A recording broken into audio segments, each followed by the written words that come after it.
नमस्कार मित्रांनो, मी पूजा बोरका हंच मीडियामध्ये तुमच्या सर्वांचं स्वागत आहे।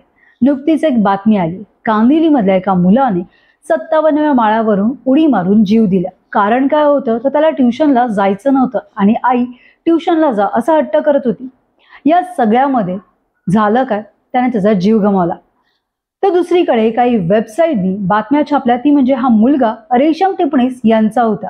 आता अभिनेत्री रेशम टिपणीस यांचा मुलगा म्हटल्यावर आम्ही देखील थोडी चौकशी केली आणि थेट संवाद साधला रेशम टिपणीस सोबत। काय म्हणते ती, चला ऐकूया। हाय, नमस्कार, मी रेशम टिपणीस। मला इतके फोन्स आले, इतके मेसेजेस आले, मुद्दा म्हणून मी हा व्हिडिओ शूट करते। काल एक न्यूज आलेली माझ्या मुलाबद्दल। इन्स्टा ID आहे काहीतरी नाही, लाफिंग कलर्स म्हणून। त्याच्यावरती त्या मूर्ख माणसांनी पोस्ट केलेलं की माझ्या मुलांनी 57th फ्लोअरवरनं उडी मारली आणि he is no more. I don't understand अशी ही लोक, विचित्र लोक, ह्यांना कोण अलाव करतं हे सगळं पोस्ट करायला। आणि स्पेशली तुम्ही लाफिंग कलर्स म्हणून तुम्ही हँडल बनवलं, तुम्ही लोकांबद्दल फेक न्यूजेस करता, काही म्हणजे सोशल मीडियावरती जोक्स करता, पण this is not a joke.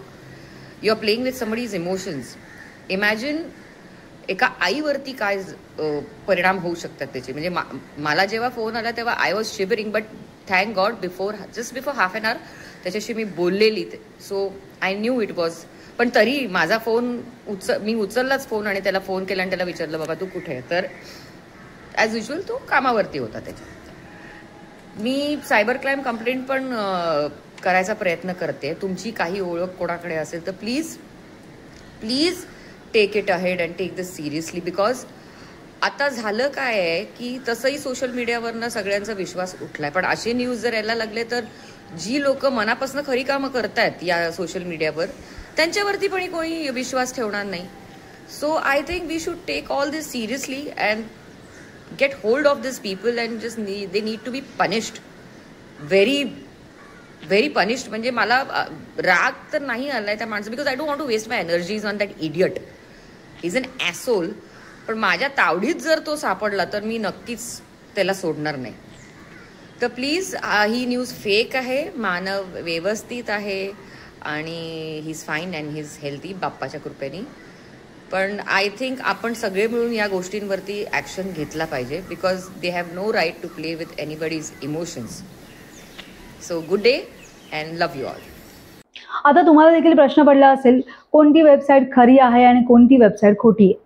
कारण की तुम्हाला देखील माहिती आहे, सबस्क्रायबर्स असो, ब्ल्यू टिक असो किंवा व्ह्यूज असो, हे सगळं काही आता विकत घेता येतं।